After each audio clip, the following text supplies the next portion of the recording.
Hello, everybody. My name is Thomas Fracken. This is the Roundtable Chats podcast, episode 4.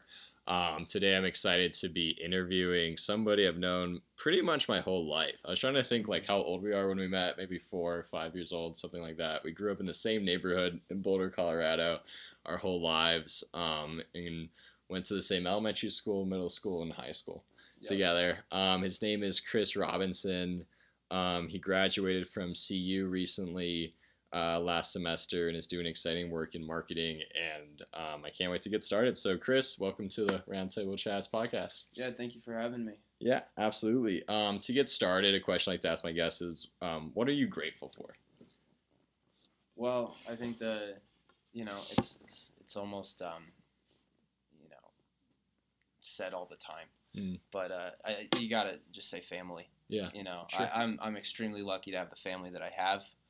I wouldn't be alive without them. Of course. Yeah. Thanks, Mom and Dad. Yeah. But it's incredible to have role models like them. My mom's just a very high emotional intelligence. Very high emotional intelligence. And my dad, I'd rather brag about my dad's accomplishments than my own any day. Yeah. Well, that's good. Yeah, to be humble. Yeah. For sure.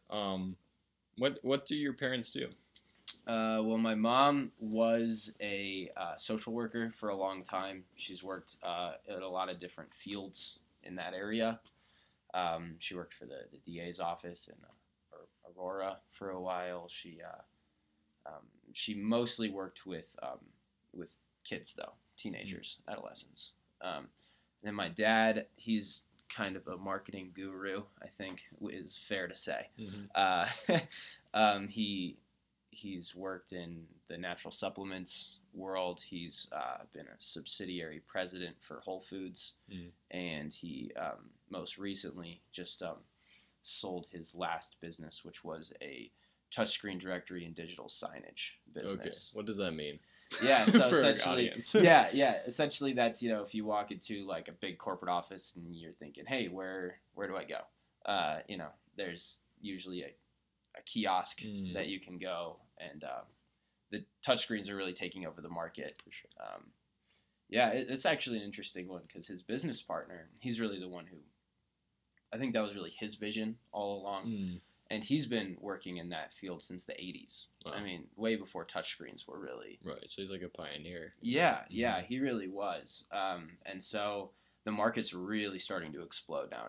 I think he's kind of excited about getting out at this point because it was getting really stressful. Sure. The competition's getting intense. Yeah. How did he get that idea, though, to get in touchscreens before that was even a thing, really? I'm actually not sure. His name's Mike. I haven't asked him about that much, but he grew up on a farm. He owns a farm still out in Illinois. Nice.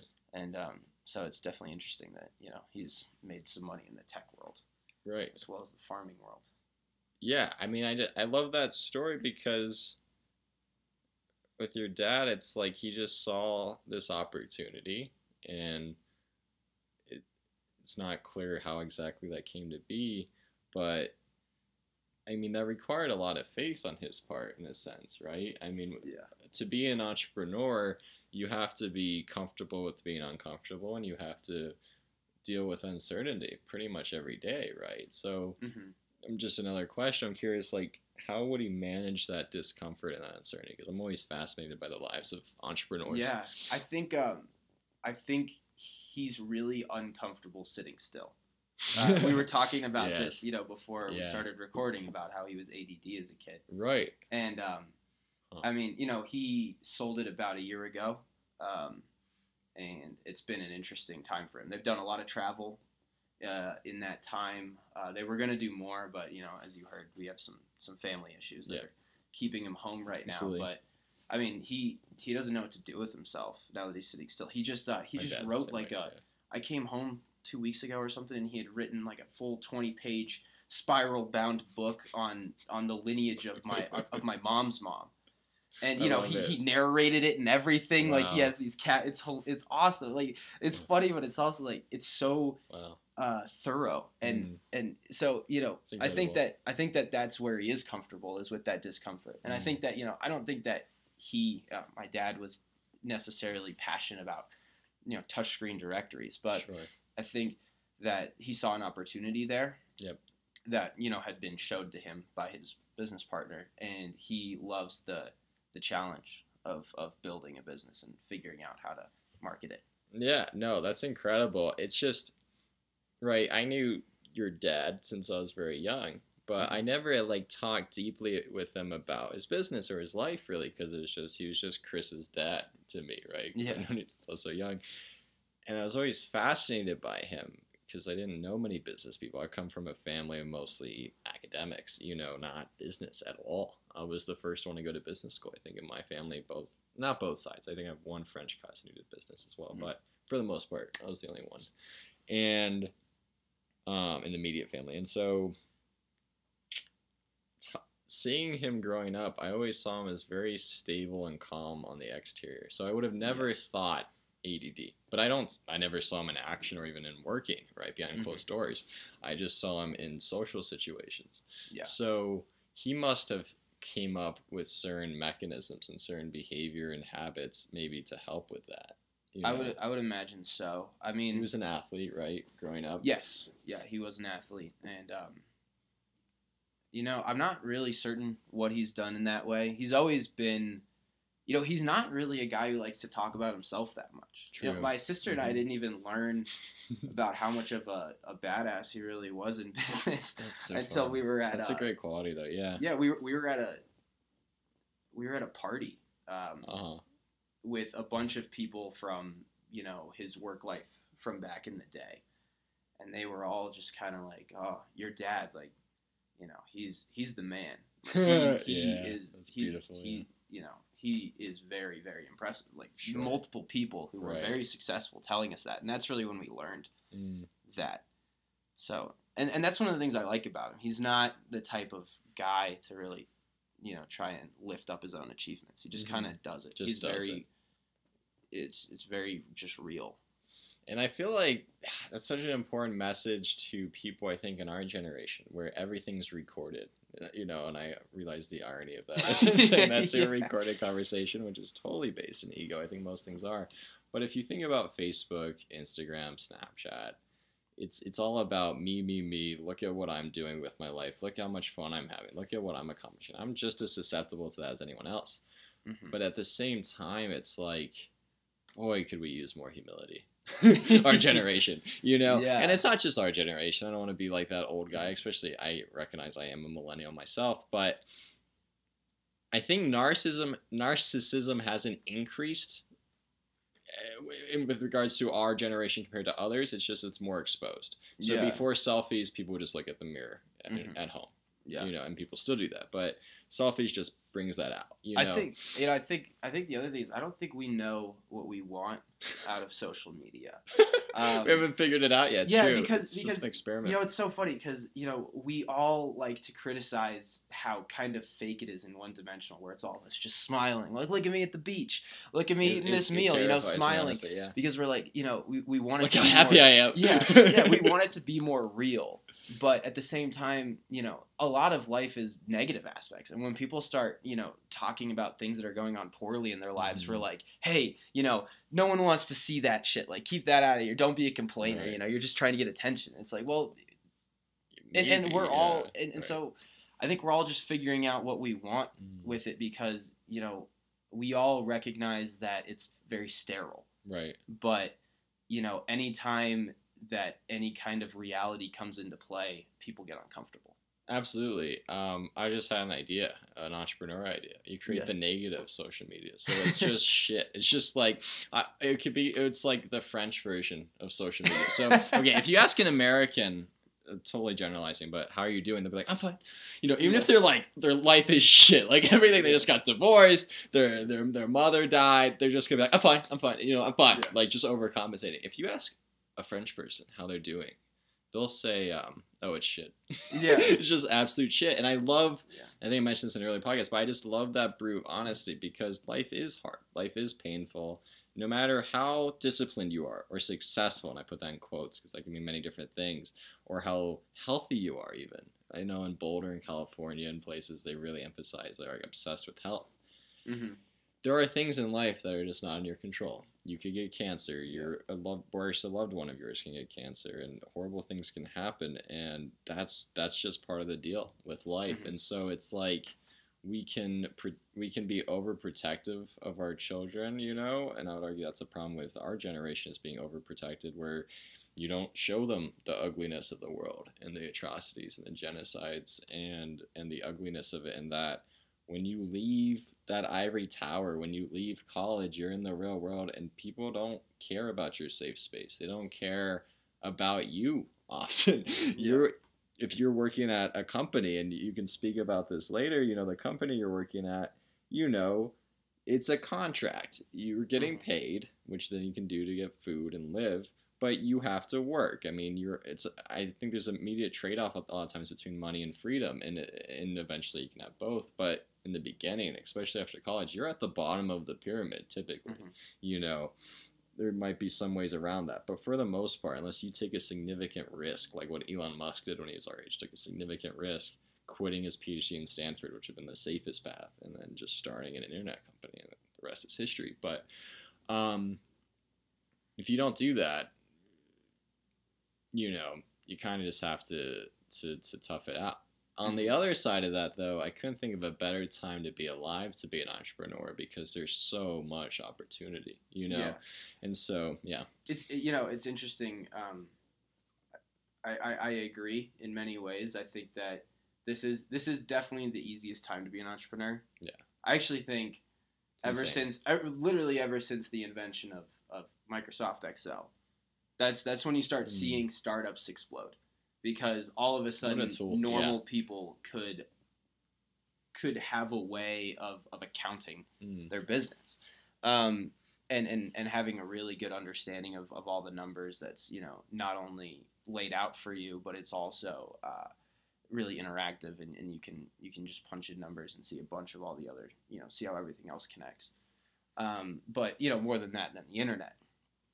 And, you know, it's also kind of funny because I've always considered myself, you know, to be entrepreneurial. Like I was saying this to someone the other day. I was like, you know, I don't want this term to come off, this statement to come off as me bragging, because I don't think it is. I think it's just a characteristic of it. But it's just that I feel like I was born to start a business, not because I'd necessarily be great at it, but because that's the only thing that I'm going to be happy doing.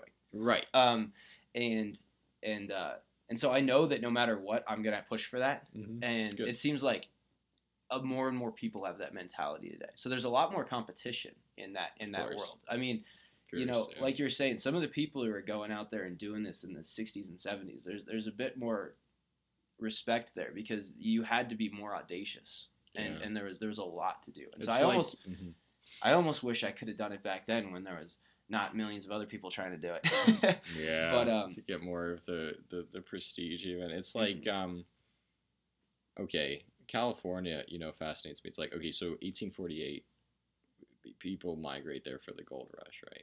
That meant something, like the Oregon Trail and going to California and literally sacrificing everything. You know, it's like, why is Silicon Valley and then like Oregon and California and Washington too, why are those such like hotbeds and soil for entrepreneurship and innovation? Because the people who came over there were fucking crazy. They're the ones. There's the immigrants who came to America to begin with to have a better life and risk everything, and then there's those who went all the way west. Yeah. So it's like, no wonder Amazon, Google, all the biggest companies, Tesla, are on the West Coast, because those are the people who said, I'm not satisfied with what's going on right now in my life, with what we're doing in the colonies. And you know what? I don't know what's out there. You know, these are the explorers. These are the pioneers, the discoverers, the people who say, I'm going to literally risk everything, including my family, right? My family's well-being, which is really hard, but we're in this together. we might die on the way to Oregon or we might die on the way to California, but I'm going to do that anyways. And now, like, anyone can go to California in theory, you know, if you have the means. But I totally agree. I mean, there is a very different culture. Yes. You know, west of the Mississippi. Oh my God, yeah. And I had the same conclusion, actually, that it was the people who came out here originally who really set those. Because obviously those people aren't here anymore. Right. But their children are. Or their grandchildren, and they set the culture. Yes. And so then the people today who go out there are going out there because they're attracted to that culture. Yeah. And so, it's perpetuating that view, that dream for a better life or whatever it is. You go to Hollywood for fame, to be a celebrity. You go to Silicon Valley to be, the next whatever, billionaire, whatever you want to be, a successful entrepreneur. But I'm just or computer engineer that lives with 18 of their friends in one house because Silicon Valley is so expensive. Right. For sure. Yeah. Yeah. Anyways, no, I'm just thinking about that, like how much geography plays a role. But with your life specifically, being an entrepreneur, I feel like that's both, right, nature and nurture. It's like, I'm curious, was your father's parents also have like an entrepreneurial drive, or was he the first? I'm pretty sure his parents were pretty upset when they found out he was going to business school. No, his parents are very fascinating people as well. Sure. If you look at that whole Robinson family, they're all the legacy. Yeah, it is. Yeah, it goes all the way back to Jackie Robinson. Yeah, it is interesting. It's a really, really cool group of people. I mean, so my grandfather, he was born in Edna, California, which is pretty sure it's about population 8. It's actually just outside of San Luis Obispo. Very pretty wine country. I think he took one of those personality tests when he was a kid, and it told him he was supposed to be like a mechanic. Which is not at all what he did. He was a dean of music. Beautiful. Yeah, he's very actually well known within certain circles. Right. He's a very good violist, and he actually did a lot of work. The USSR had a file on him because he spent so much time behind the Iron Curtain. Because he did a lot of work with bringing Polish musicians to America. Oh, nice. And I mean, he was like my dad was taught how to play violin by Suzuki. Suzuki himself. Yes. Wow. Yeah, literally Suzuki. I didn't know that. Yeah. Oh, no, I don't think he was very good. The most interesting man in the world, your father? It's like that commercial. He was taught by Suzuki. Yeah. Some people, I took Suzuki classes in piano when I started off. He went straight to the source. Straight to the source, yep. No middleman. Yeah. And then that's hilarious. And then my grandmother. He was taught by Suzuki. Yeah, and then my grandmother, she was an artist. Yeah. What kind all of the paintings in my parents' house are done by her. Except for the ones. What a rich history, though, that you have of lineage. That's really cool. It is, and so it's very interesting that those two people, and they're very stoic people. Can you expand on that? What do you mean by that? They're the Stoics. Well, now I didn't know my grandfather quite as well. He has passed away, and I mean, for the last 4 or 5 years of his life, he fell into dementia pretty hard, but my grandmother's still alive and well and doing great and still stoic as ever. Nice. I mean, I think it's a product of their time. She grew up in Dust Bowl era Arizona. Just not a place where nobody's smiling. Those pictures are great. Yeah. It's just like pure concentrated misery. If you think you have it bad today, go back to that time. Take a time machine to just horrific. Read about it. Yeah. She's such an interesting, when they got married, she was 19. She didn't know how to cook, but of course in those days she was like, oh, it's my duty to cook. I gotta learn. But she didn't know how to cook, so she just cooked based off of colors. because she was an artist. So she was like, I like these colors together. And then we find out like 40 years later that having more colors on your plate is healthier. Oh my God, my mom would love that. Yeah, because she's what she does with color in houses. But yeah. Yeah, but one of the interesting things about them is that they're very Christian. The only times that I ever went to church as a kid was when they were here in the summer. Right. Yeah, that's so fun. But quite literally, the music that my grandfather did was based in Christianity. Like he did choral choir. He at a young age determined that he wanted to, and I actually learned this at his funeral, wanted to devote his life to Christian music. But they grew up. My dad grew up on college campuses because he was a music college dean. In Portland and in Baltimore and in Princeton, which is the type of place where Christianity isn't exactly the most common thread of thought. And particularly at one of the colleges, we in this day and age we look at there's a battle between Christianity and homosexuality. But one of the colleges that my dad grew up on was almost all homosexuals. Which college? I can't remember which one. Was it in San Francisco? No. But yeah, it was a small college, but he was like apparently faculty and students, a large percentage of them were homosexuals, and but there was no issues there. They I think because do they feel accepted? Yeah, and that's rare though. And so I think the way that we see that there's such a clash between those two thought processes, but for these people in particular, my grandparents being so stoic, it's interesting that they could all get along so well, and I think that definitely played a role in why my dad is the way that he is today, growing up around that as a kid. Yeah, no, that's super interesting. Just homophobia in general. I feel like a lot of hatred or really it's fear of, say, people of different sexual orientations, genders, races, immigrants, right? So it's xenophobia. A lot of that's rooted in ignorance. And something that just blew my mind was a Sam Harris podcast that just came out called White Power about a guy who's a Nazi.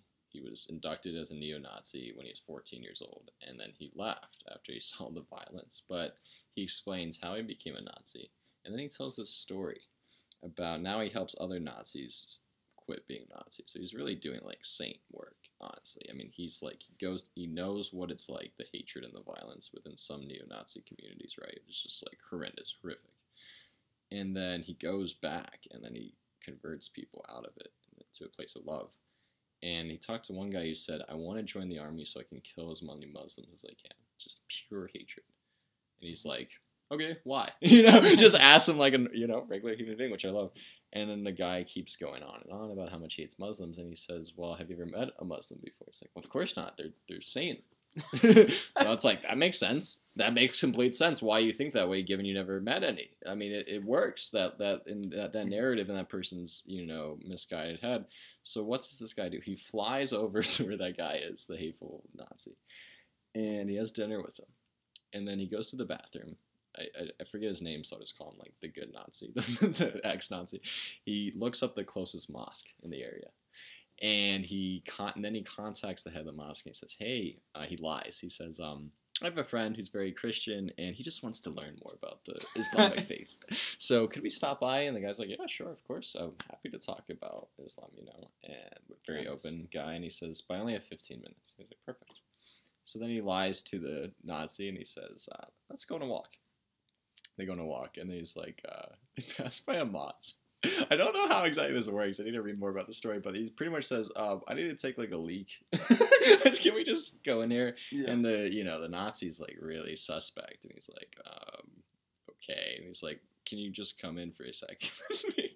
I don't know how he, with such like slickness and cleverness, got this Nazi into a mosque who hates Muslims, but he did. Bottom line, the Nazi talks to the Muslim guy for 2.5 hours. Oh, wow. And then they become best friends.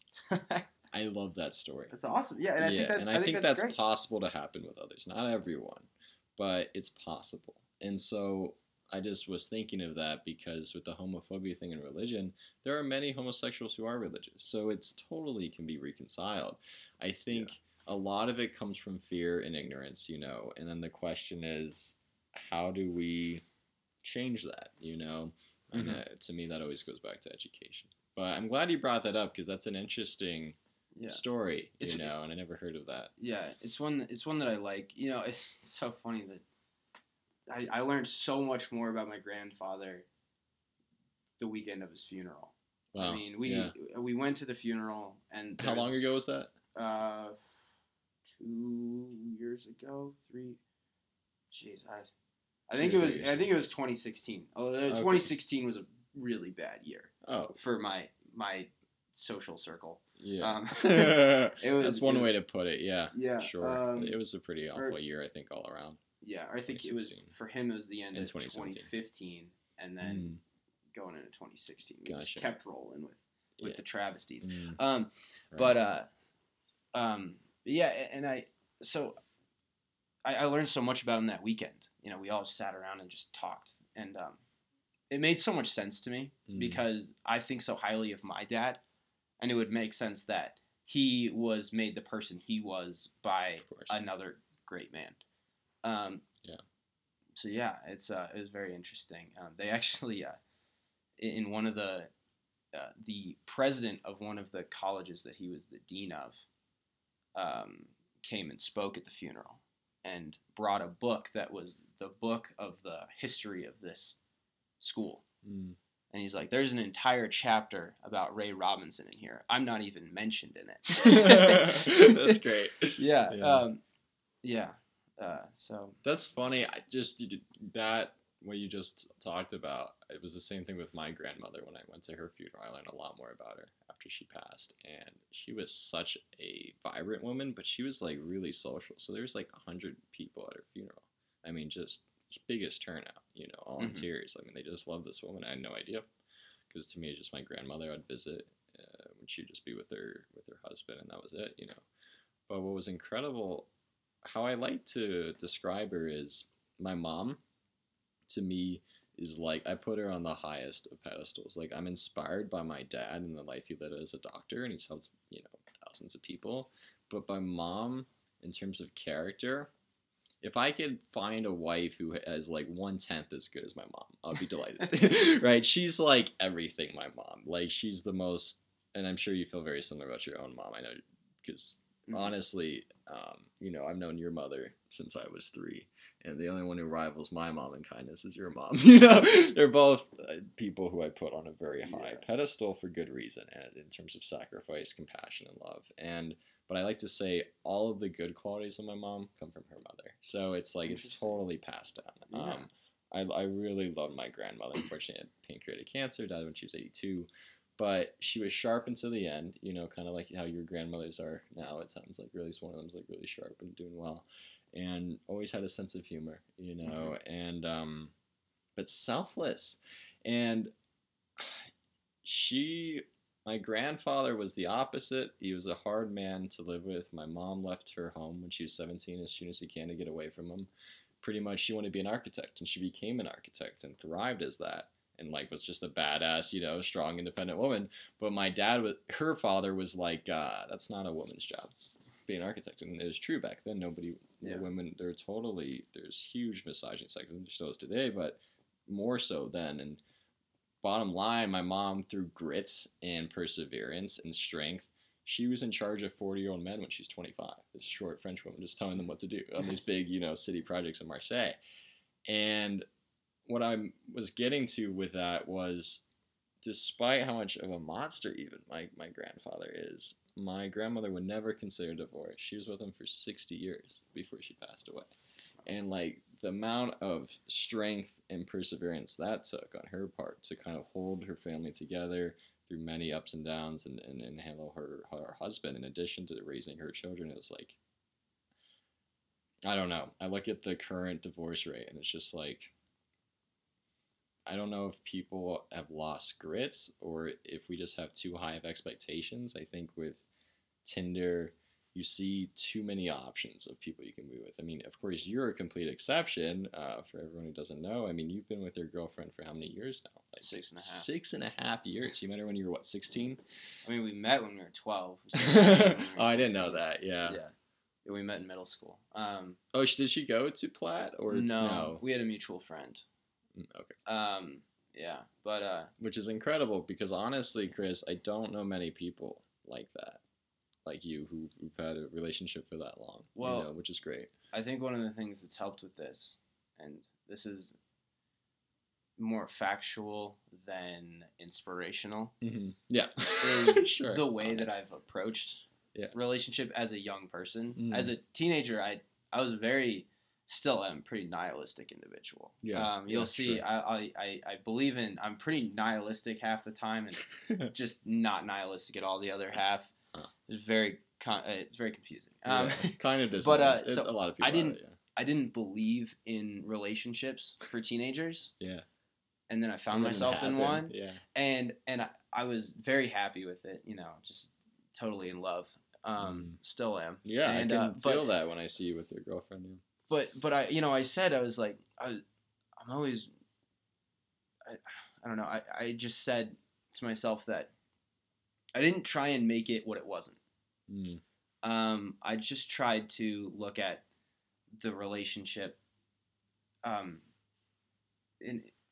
don't know. I like to look at things outside of my own biases. That's my goal. Even though it's damn near impossible. Oh, it's a great goal, though. I wish more people would do that. And so looking at yourself in a relationship outside of your biases, well, that's, I mean, outside of your own emotions, the rawest emotions of love, it's difficult. But so what I always just said, what I always said is I never tried to say as in love as I was like, I wasn't like, oh, we're going to get married and live forever because, every 16-year-old kid says that with their first love. I just said, this relationship is going to be a part of my life for as long as it's a positive part of my life. And it's just always been that. Yeah.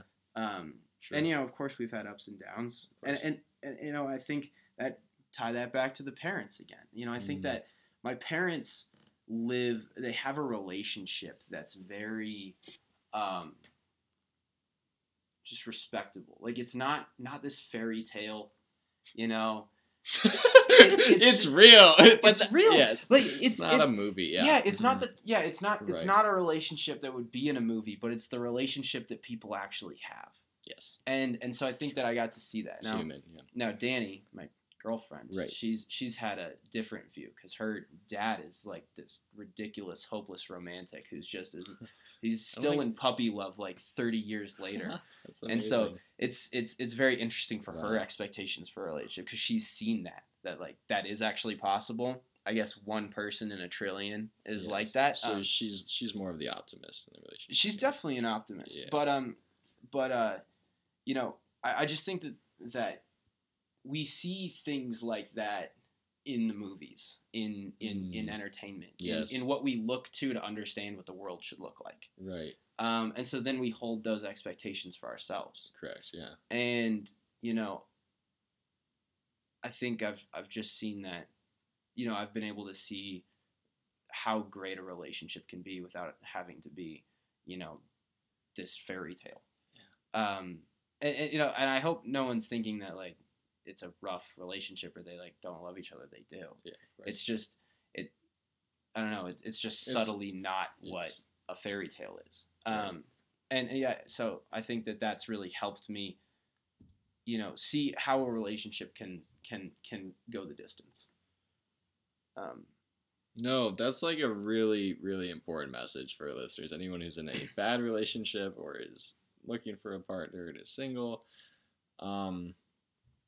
I mean, all I can do is speak from my personal experience. And so on one hand, I've been blessed to have parents who are not divorced and have had a very strong marriage. I mean, they've certainly gone through their ups and downs. Again, I think my mom, like her mother, deserves a medal for putting up with my dad for 30 years. They've been married for 30 years, I think. So it's pretty incredible. But, or maybe 29. And then I look at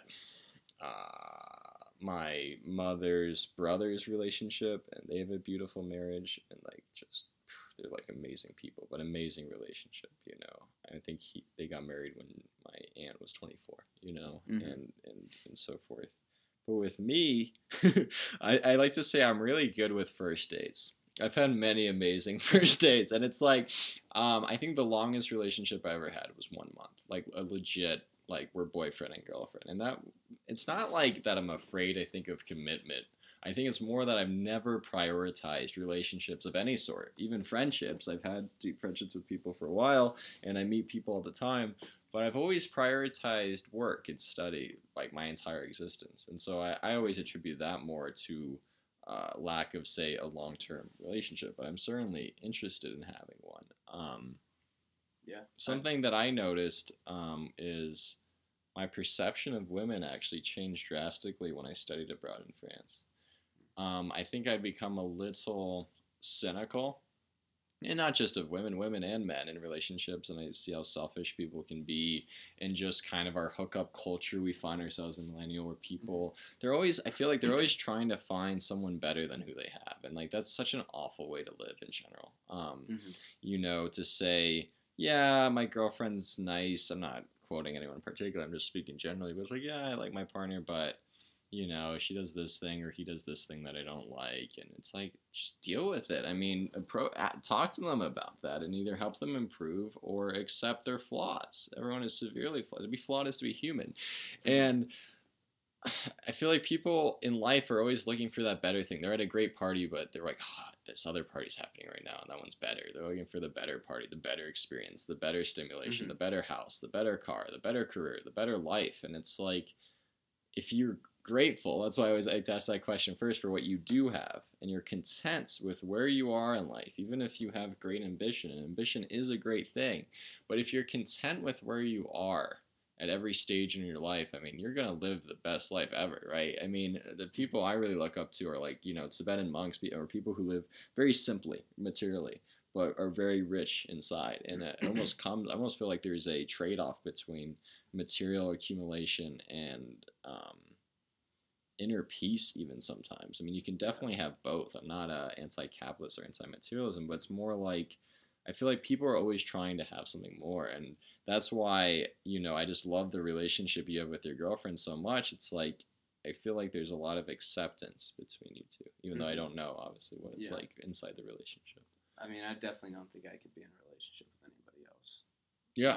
On an you know, unbiased from an objective standpoint, which is beautiful. You know, and that's funny. You bring up how we're always looking for the best thing. I think, you know, it's I always struggle with remembering what the names of things are. I think it's called the paradox of choice. Okay, we talked about this back in school, where you know, these market research people decided to look into it, where they offered 3 jellies and jams, and then they offered 50, and people were less happy. And, you know, I was thinking, and I do most of my economic thinking while I'm in the car.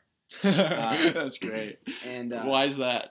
I don't know. I think That's great.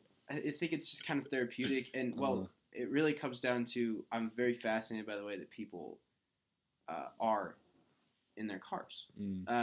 First of all, I think it's very similar to the way that we are on the internet. We're shielded by this thing so we can be bigger assholes. Yeah. But then there's other stuff too, and I like to think very allegorically, and a road is just such a great allegory for so many things. Right. So one of the things I was thinking about, because I last summer I was driving from Boulder to Denver almost every day. Right. And in rush hour, and you know, I was thinking about how stressed I get. Like, which am I in the right lane? Is this the fastest lane? Do I swerve in and out of lanes? That way. And I noticed that I get so stressed. And even if what I started doing is, if I was in a 3-lane highway, I would just move to the left lane and I would try and block off the other lanes. Yeah, just stay in that lane. Because I thought about it, because then I was on, like, you know, Arapahoe or something that's a 1 lane. Yes. And the traffic was bad, but I wasn't as upset. That's so great. That's such a great observation. Because there wasn't another option. There wasn't a second lane that I could try to be going faster. That's it. That's the paradox of choice right there. You hit it on the nail on the head. And I think that actually makes for an incredible metaphor in life, where if you just stay in your metaphorical lane, if you just focus on yourself and your relationships and your family and the micro, you'll be able to go so much farther than if you're looking at the person on the other line and be like, oh, they got a nicer car. Or they're going faster than I am, so I need to speed up. It's like, no, it's not a race. Stay in your lane. But that's a great actually behavioral thing you can do. I think this ties very much into what I study, behavioral economics, where if you just eliminate choice, you'd be that much more content. And what it boils down to is the less choice you have, the less regret you'll have. Mm-hmm. Or in other words, or the reverse. The more choice you have, the more regret. Well, even if you look at it mathematically. I'd rather have one ice cream flavor offered than 100. Because if it's 100, I'm going to be like paralyzed. And that's a real thing. The paralysis of choice. Well, even if you look at it mathematically, like if you look at the utility function. Yes. What do you gain from what you chose versus, the opportunity cost, what you missed out on. If you had more choices, then all of a sudden you're adding more to that negative side. Yes. Well, so here's what I think is interesting is that this this talk, when I noticed this about the roads, and about the paradox of choice, it's kind of messed me up a bit, because for me, at the core of what I think is good, if we're talking about what, morality or what we're looking for, I think freedom is inherently good. And I think freedom is something that we should strive for as a people. But what comes with freedom is the freedom of choice and having different things to choose from. And so then with freedom, then you are also exposing yourself to being less happy. Right. That makes sense. And so I'm not certain what to do with that information. Okay. Well, I can, not to change subjects, but just to, I guess, add to it. I've always been good at eliminating choice in my life. Like, I'm good at making very difficult, life-changing decisions in a split second. So, for instance, I only applied to one school, one college. That's it.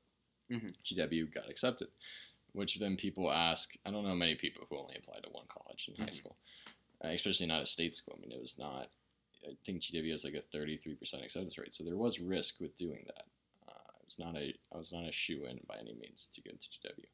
But it was such a relief to pretty much force myself into an ultimatum, which is, okay, one or two things will happen. Either I get accepted or I don't. If I don't, I'll go to CU.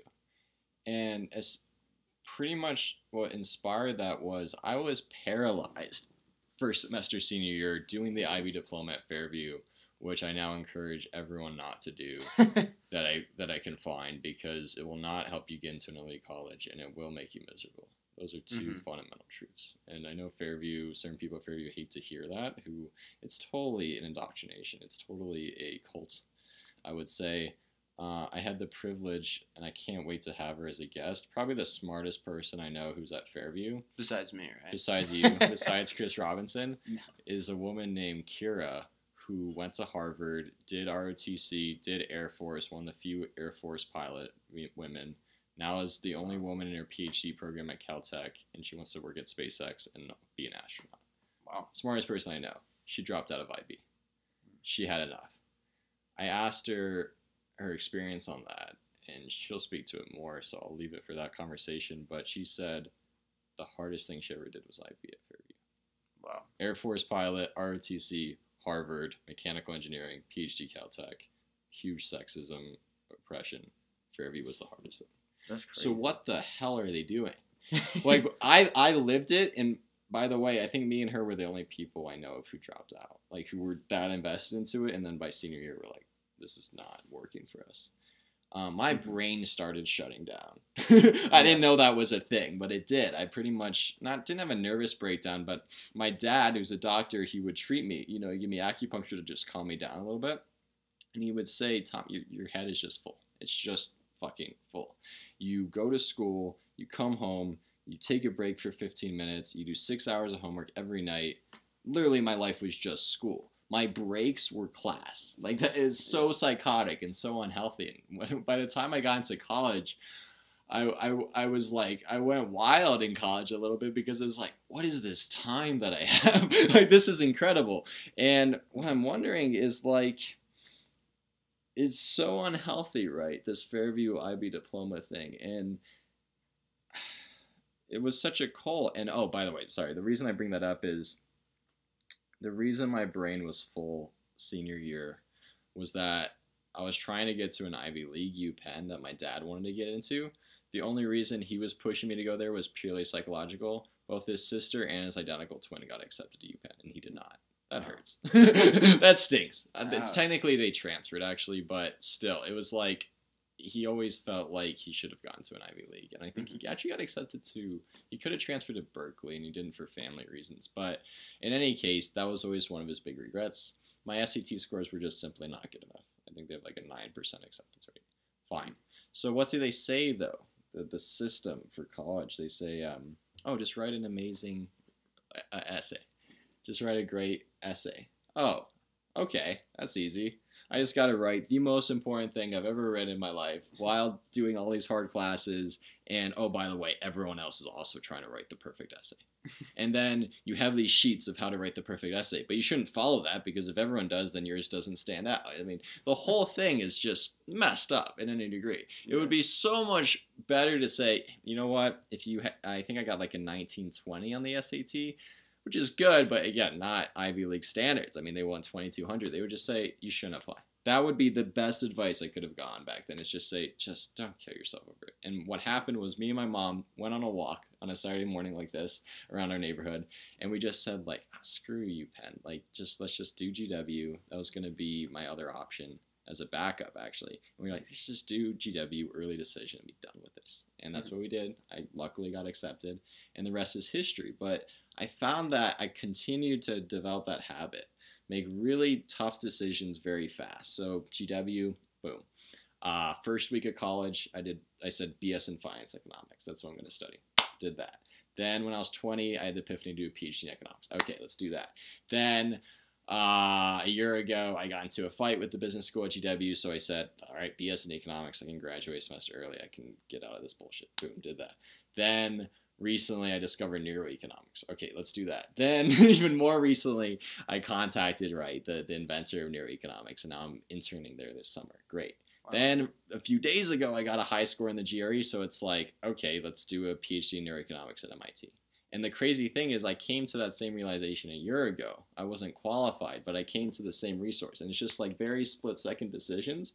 But by doing that, what that does on, I think, a neurological level is it just frees my headspace. It frees up my brain to then, we can only make so many choices a day. There's a reason that Mark Zuckerberg wears the same shirt every day. It's just one less decision he has to make so he can focus on his company. I'm sure Jeff Bezos is similar. Warren Buffett, I don't think, is any big fashion guy, right? And I'm not like, there's nothing wrong with being fashionable. I just think I love this idea of making choices even like the night before, like decide what you're going to wear the night before, where you're going to eat. So that way you can just focus on critical decisions, like how to make the most of your time on any given day, which, any entrepreneur has to like really master or be an expert in, is like how to manage their time. I know that you're interested in, books that people would recommend. Yes. It's funny. We talked about this last night a little bit. Right. But this reminds me a lot of Please. Fountainhead. Yes. Tell me about that. Because if I were to recommend a book, and I was actually talking about this with another friend, if I were to recommend a book, and he agrees, it would be The Fountainhead by Ayn Rand. Yeah. And there's so many reasons for why. Okay. So number one I'm ready. I want to read this book. Yeah. Yeah. So number one is that people like to politicize it, because Ayn Rand is known for having some very strong political Atlas Shrugged. I think, we can all agree Atlas Shrugged is a political manifesto. Yes, yeah. That's what she's famous for, but I've heard of I've gone through that one as well. Right. That one's longer. Yes. And I liked Atlas Shrugged too. But but I think The Fountainhead is better. Okay. The Fountainhead is and so I think that people lose sight of what it really is about. And what is that? It's about truly knowing yourself and what you want, and not bending. There's this great line, and I'm gonna have to paraphrase it. So the main character is Howard Rourke, and what made me think of this is how you were talking about, all right, make a decision. Yeah. Howard Rourke is this guy, and it's almost like he just knows what he wants to do. He's an architect, and he knows that he will only do architecture in his way because it's the only way that makes sense. He's not gonna do it any other way. He'll only work with people who have the same vision he does, because he's not gonna bend to anyone else. And there's this one line where there's this other guy who's another architect who's become extremely famous. They went to school together, but he's always kind of looked up to Howard, even though he's the one who's become famous. Right.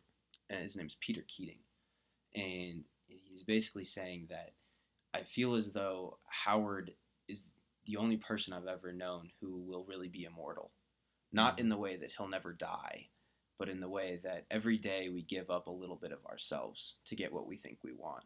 And he will always be himself. And so I think that's what the book is about, because we're all like searching, you know, for something. We're all, you know, we really are just smart monkeys, and you know, we don't really know what to do with the knowledge that we have. True. And we don't know what to do with the knowledge that we don't have, because I think we're just smart enough to realize how much we don't know. Right. And true. And so I think that we're all kind of paralyzed by this, by all of these options. Yeah. Take it back to opportunity cost.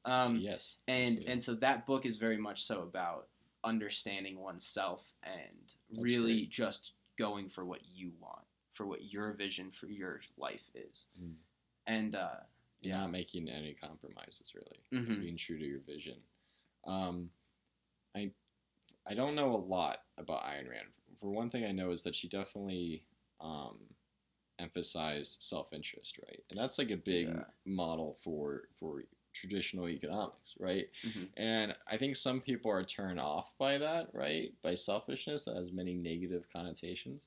But by the same token, we as a human species would not exist if we were not individually selfish.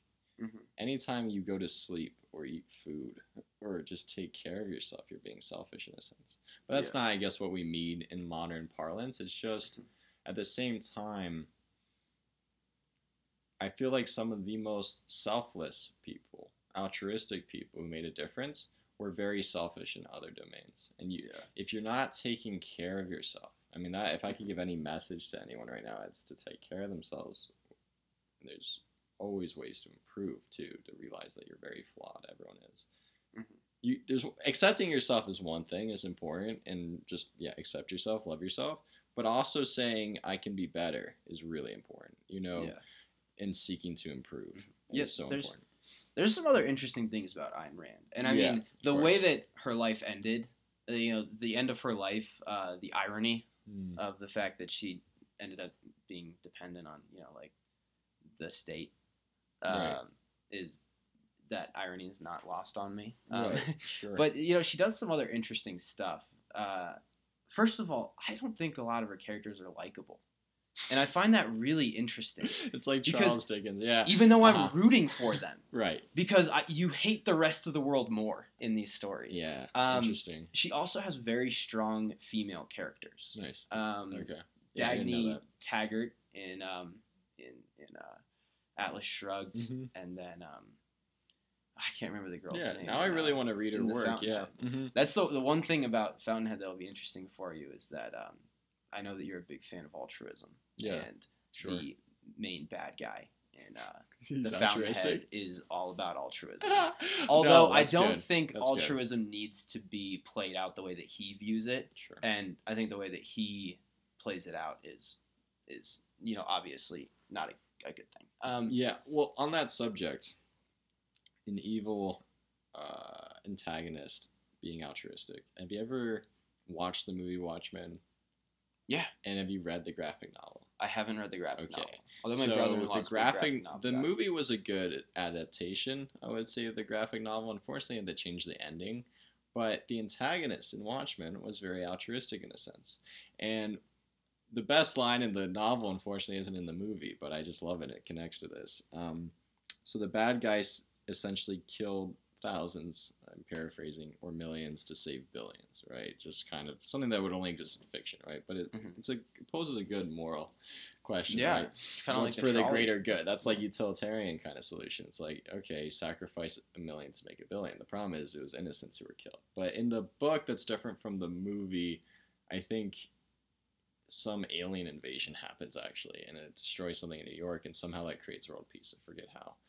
And at the very end, he talks to Dr. Manhattan, who's kind of like this god figure, all powerful. And I love this guy, Dr. Manhattan. He's like meditating on Mars. I'm like, I want to do that. I want to just transport to Mars and meditate, right? Yeah. But the bottom line is the antagonist, who's very egotistical, very arrogant, but also in a sense altruistic what he did, although it's incredibly messed up. Right. Tons of people. In his head, like most people, including the great Adolf Hitler, I say with irony, but Hitler thought he was doing the right thing, and that's horrifying, but I think everyone does, whether you're quote unquote a good or bad person, however society deems you.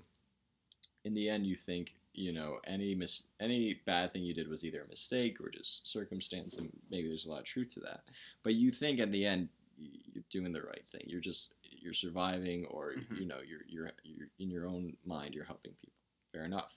In this book, at the very end, he shows weakness, the antagonist, and he says to Dr. Manhattan, he looks up to him, he says, "I did the right thing in the end, right? I saved 1 billion people. I did the right thing in the end." And Dr. Manhattan laughs and laughs and laughs and then says, "There is no end."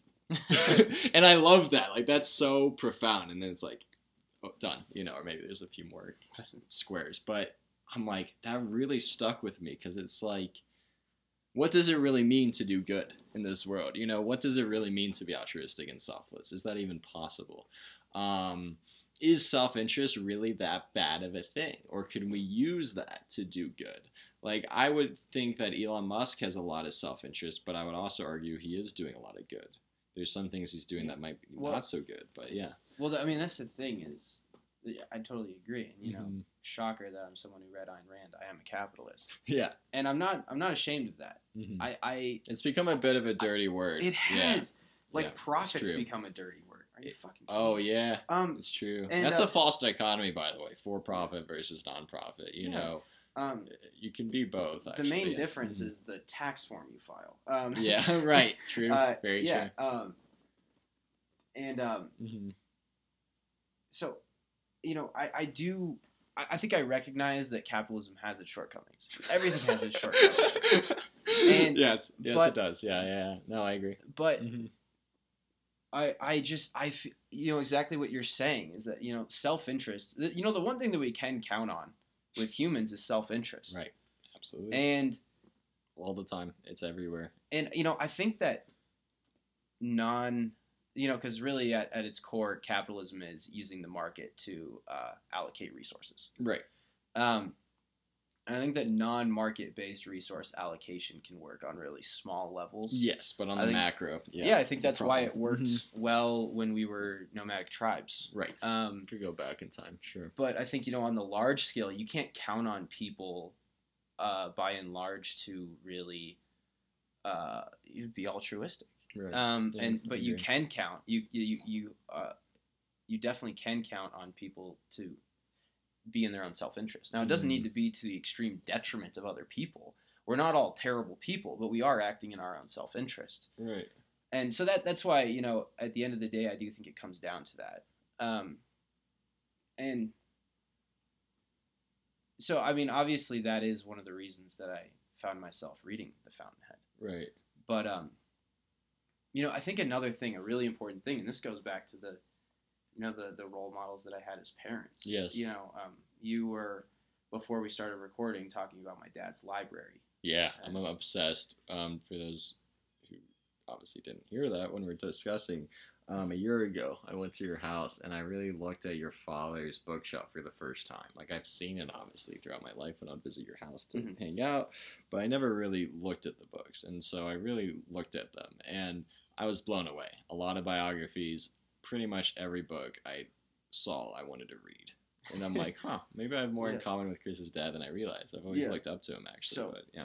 One of the things that I respect most about him, probably the thing that I do respect most about him, and the reason why I have never been able to beat him in an argument, or debate, I should say, is that when a topic comes up, like, you know, when we're talking about global warming or something, he loves Amazon, goes on to Amazon, finds what the top-rated book is that's talking about why global warming is something that we should be addressing. Yes, good. And then the other one that's like, you know, global warming's not real. Or it's overblown, Yeah, overblown, And And he literally will sit there. He has both of them next to his bed, and he'll read chapter 1 of the first book and chapter 1 of the second book. Oh my god! It's insane. I wish everyone would do that. Holy shit! Exactly. I'm gonna start doing that. Yeah, and that's brilliant. And that's why I truly, trust him in his thought process. And we don't always come to the same agreement, of course. But he really does approach things in such a pragmatic way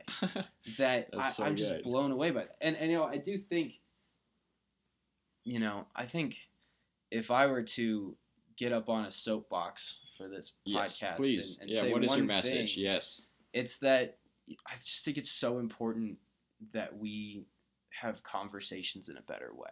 Oh my god, yeah, it's become really bad. I mean, that's what inspired me to do this podcast. Yeah, and I think it's always been bad. The other thing is that I think that we often say things like, "Oh, it's becoming really bad." Like we'll say things like that all the time. Thanksgiving dinner has always been but, area for contention with politics throughout history. Yeah. Yeah. But I just feel like we're not talking about the right things.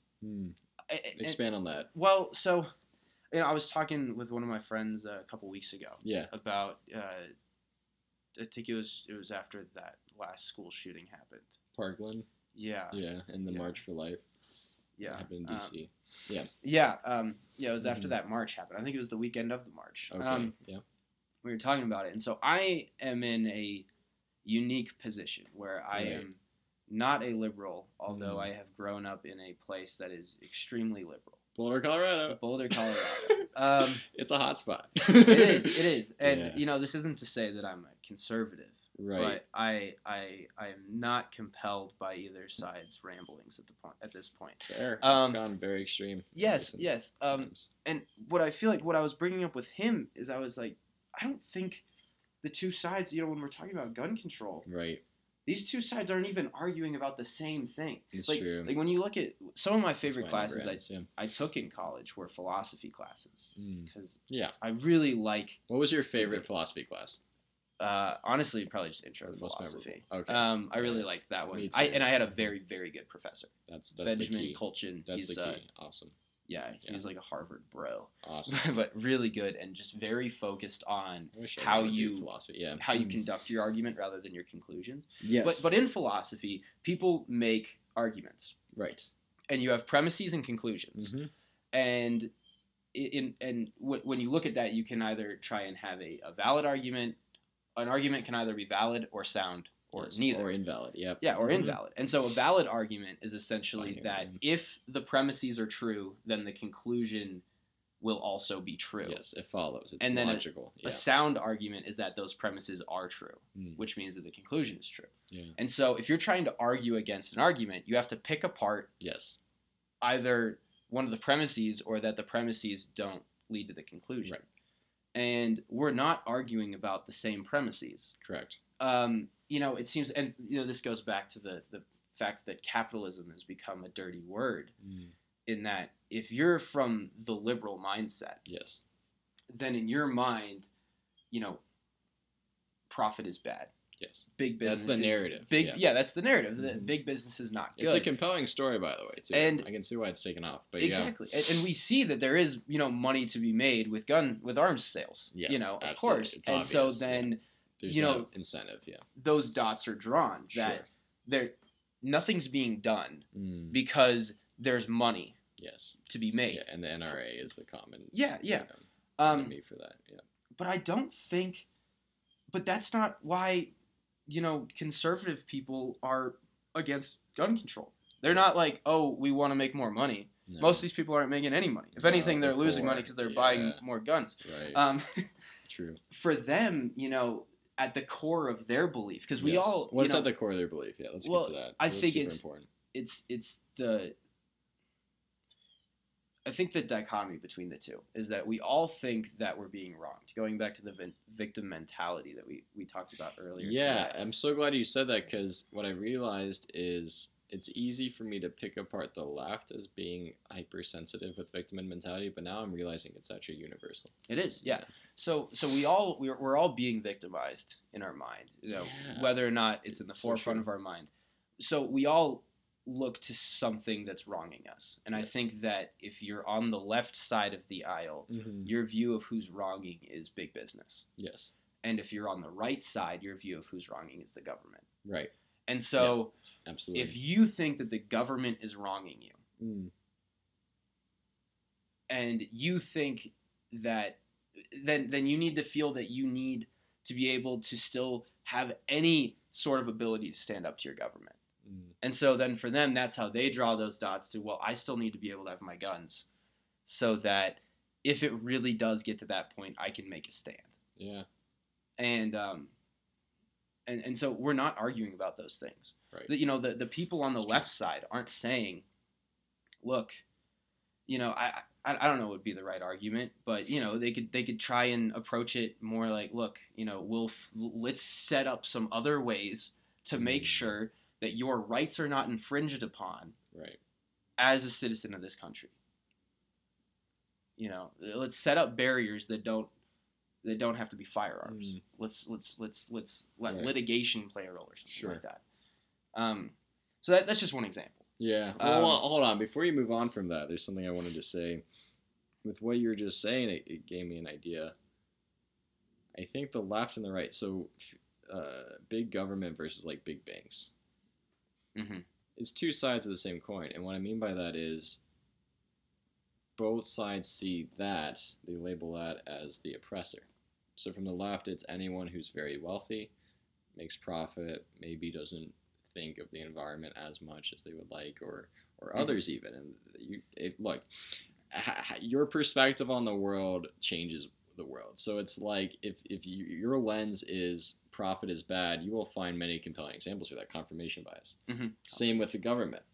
And so how I always approached people who are anti-gun control is that it's a fear of the government, and it's a fear that if we take away their guns, they're going to be vulnerable. And that's it. And I don't hear many people from the left talking about that. Exactly, they're not addressing that concern. And the same thing, by the way, with climate change. I've been thinking about that one deeply, almost not my entire life, but the past 10 years. And recently I joined the climate change lobby, very liberal in Boulder, but my job there is to talk to conservatives and understand their perspective, because nobody's doing that. Yeah. And correct me if I'm wrong, because you're the perfect person to address this with. I don't like that the argument with climate change focuses on the science, because to me that's not it at all. That's the periphery. That's not the issue. The science is not the issue at all. Scientists are doing their thing. That's just the surface. What's at the root is people don't like being told what to do.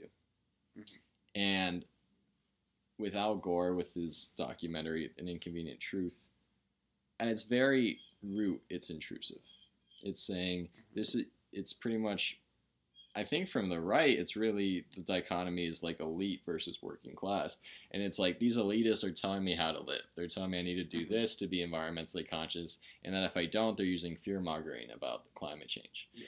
And to me, it's a political issue, not a scientific issue. It is, yeah. And I wish we would focus on the politics and not the science, and have an honest conversation. That's the conclusion that my dad drew after reading the 2 books. Oh, so great. So I don't have to read them. No, but that's literally, I'm volunteering to do that, to have these conversations, and I would love to speak to you more deeply about it, but also your father, because I just think it's a huge miscommunication.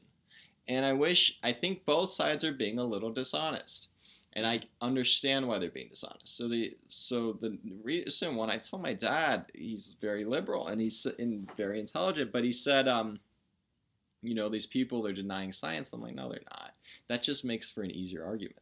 Why debate legislation on lowering carbon emissions when you could just deny that's a problem to begin with? The easiest thing you can do is just say, oh, climate change is not real. And then you just skirt around the problem. And that really irritates me when people do that, but I totally understand why they do it. On the other side of the spectrum, though, we have people who are saying they're all for the environment, but they don't practice what they preach. And that's hypocritical at its root. And, I might get chastised through this for maybe some of my more liberal-leaning friends, because, I personally care a lot about the environment, but I care more about human beings. And I care about nefarious motive a lot. And I think human beings have a built-in bullshit detector that's quite effective.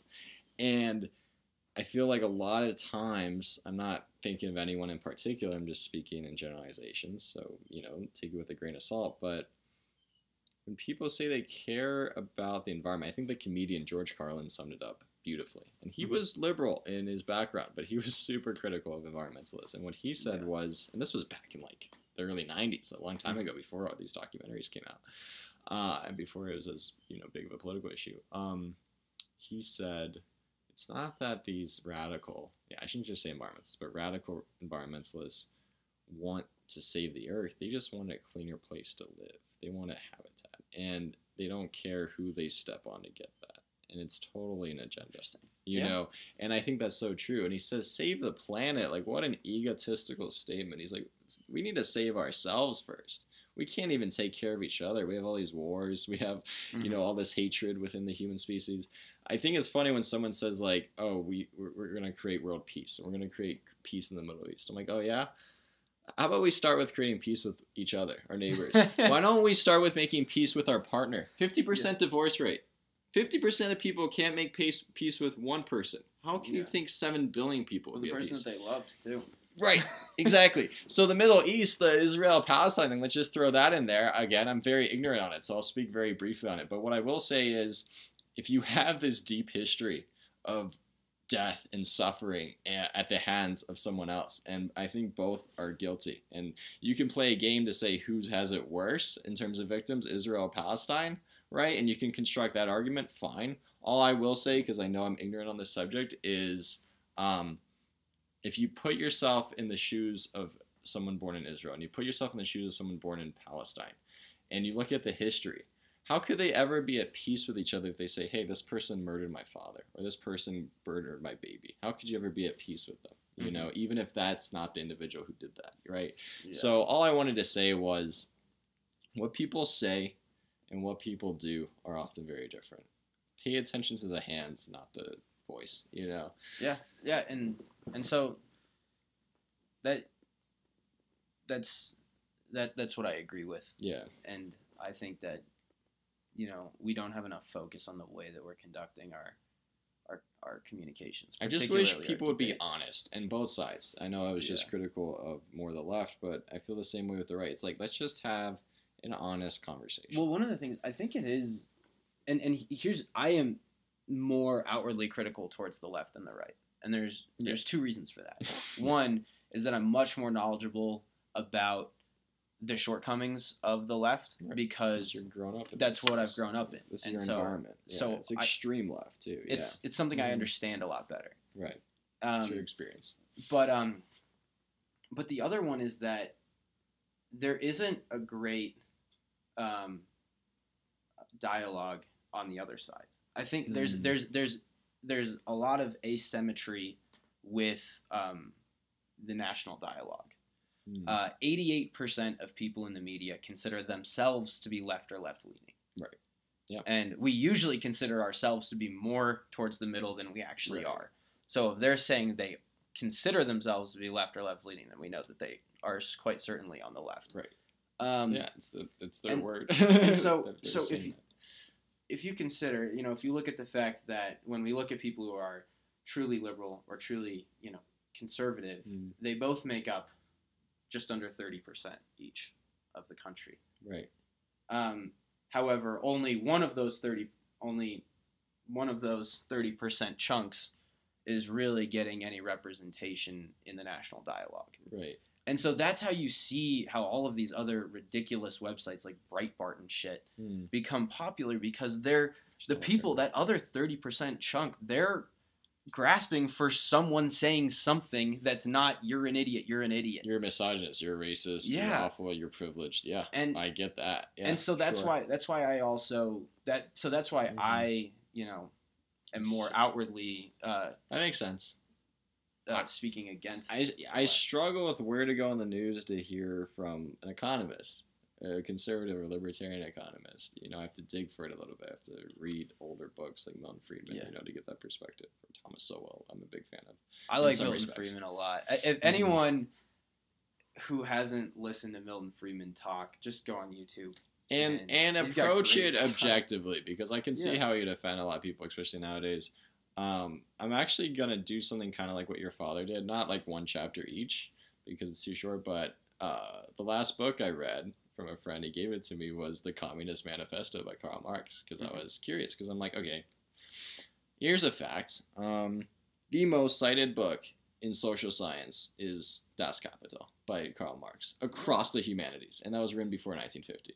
So on one hand, you can take the Jordan Peterson approach and be like, this is horrible, this is not good, there's an agenda being pushed, Marxism's coming back, and kind of sound the alarm.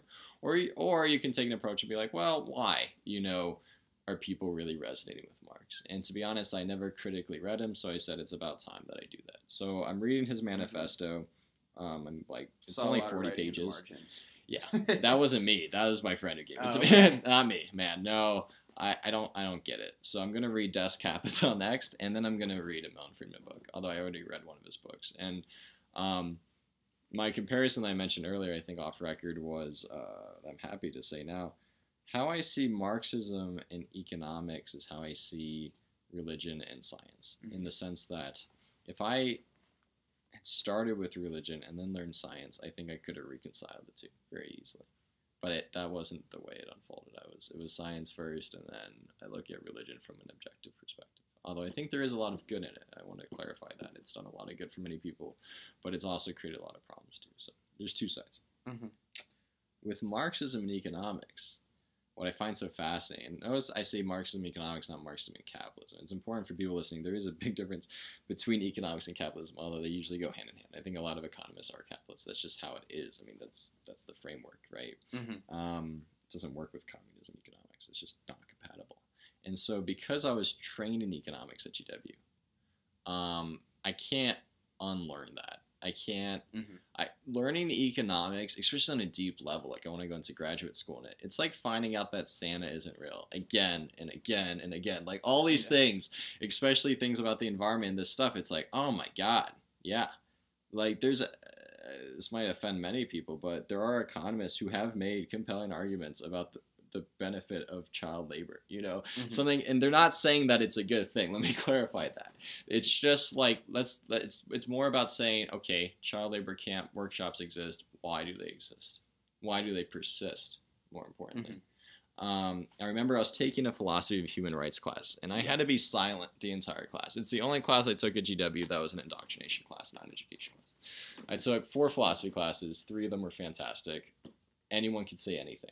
This class, no bueno. I was the only person who was trained in economics, and that was pretty obvious, or even read an economics book, and I knew that if I spoke up, I would get a bad grade. I just knew that. And you might just say that's a Ron teacher, but I think it's something deeper than that. And I think the teacher does play a huge role. Oh God, no, she was awful, but like just really biased, right? Intelligent, very intelligent, of course, but very biased, and that's just not how it should be. And we had to do presentations, and one group talked about the factories that are making iPhones, and I'm like, I mean, that's an easy thing to hate, right? I mean, there's people jumping off the buildings because of how bad their working conditions are. Yeah. But the person... I actually met one of the managers. Really? Okay, we'll discuss that next, because I'm curious.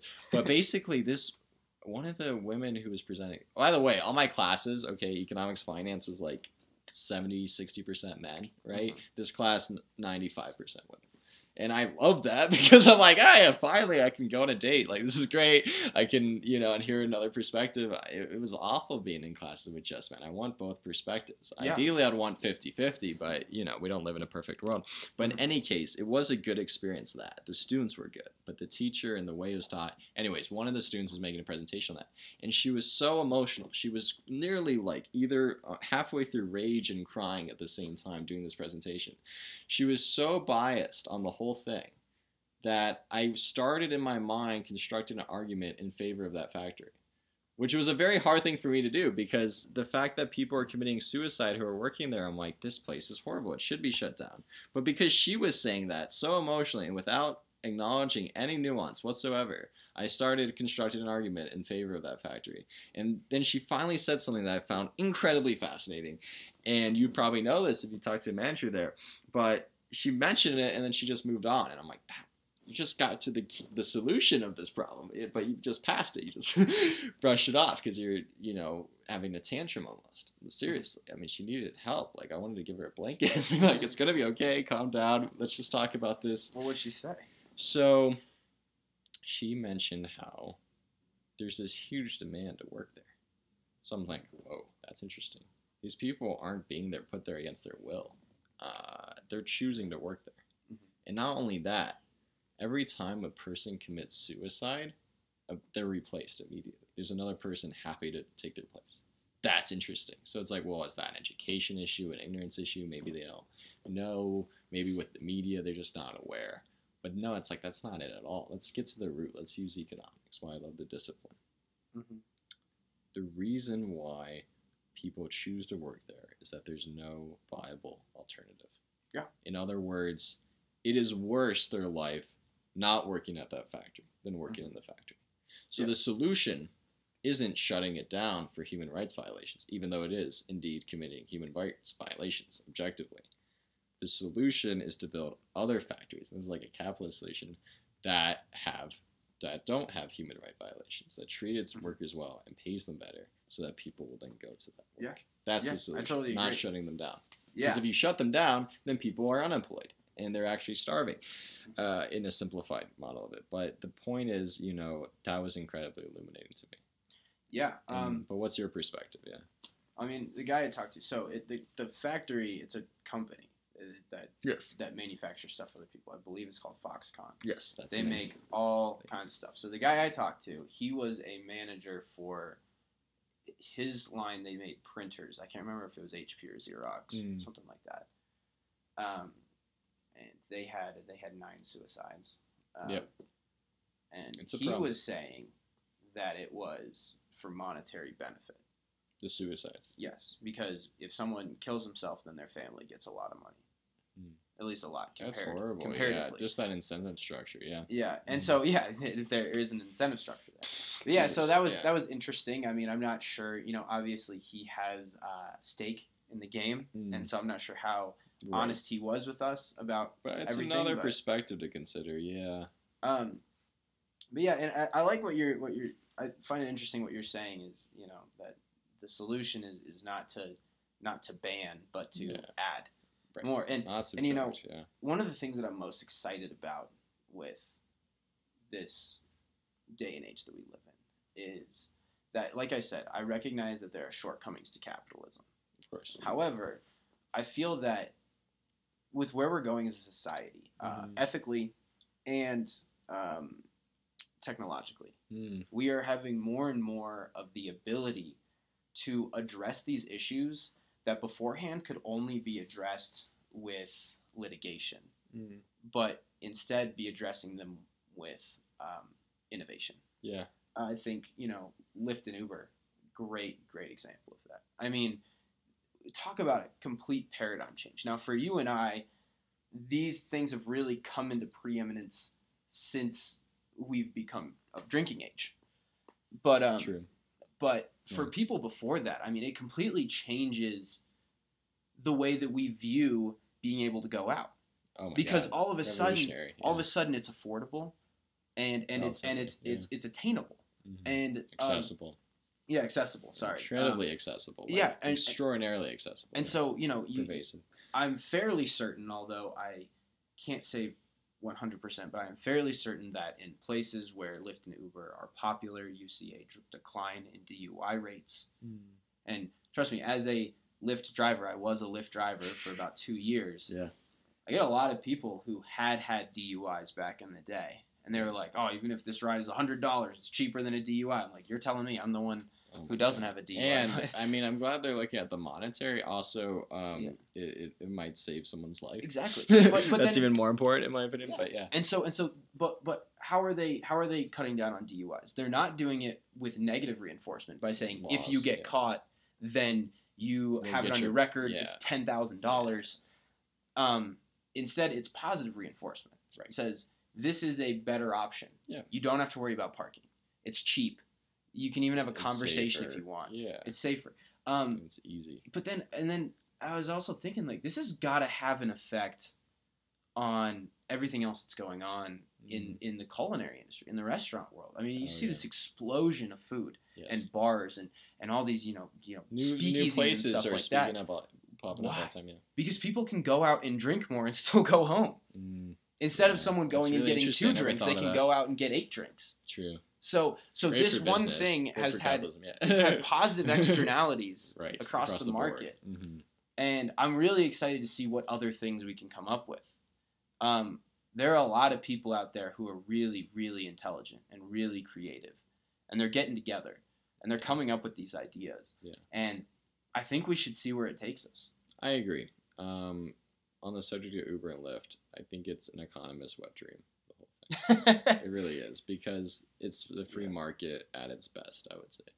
I think the free market is flawed, but I've studied it extensively in my studies and personal reading, and it is incredibly flawed. But at the same time, then something like Uber happens. And keep in mind, I mean, Uber is no saint. I mean, they're banned in London, I think. Yeah. And well, that's for... Yeah, that's a whole other issue, yeah. That's because the taxis have too much control. Right. And that's really what it boils down to. Who hates Uber the most? Taxi drivers, of course. It's changing the whole system. But Uber didn't take over taxis through the dictatorship or through law. Exactly. It passed it because it was cheaper and it was easier. It was better for the people. It was better and it was more convenient. It was pretty much better in every way. And now the result is not everyone, some people are against Uber. I had identity fraud a year ago, and it might have happened from an Uber driver. So if anyone would be, hateful of Uber, it'd be me because of that one negative experience, which is really not Uber's fault. It's just a guy who exploited that system and that trust and somehow got my credit card information, I think, through Uber. It's unclear. Uber did have a breach. Yes. Yeah. And I'm not a fan of the CEO of Uber by any means. I think he's a shady guy, and I don't even know that much about him. Yeah. Yeah. I mean, there's a lot of issues in a lot of those Silicon Valley companies, but no doubt. Yeah. But it does show where free market can shine. Exactly. It's a good example of that. And yeah, just the idea of it. Let's subtract a bit the ethics of the management there and the leadership and how the corporation is run, but it's more about the idea. Yeah. And then the idea is that idea inspires. Yeah. And I think the other thing is that the free market requires 2 things. The point of us using the free market to allocate resources is that it naturally gets us to equilibrium. But what do we need for equilibrium? We need freedom of choice and free flow of information. Yeah. Now, technology is allowing us to have those, particularly the second one, free flow of information. I mean, with the internet, we have more information than ever. Yeah. We're actually reaching a point now where consumers have more information on businesses than businesses have on them.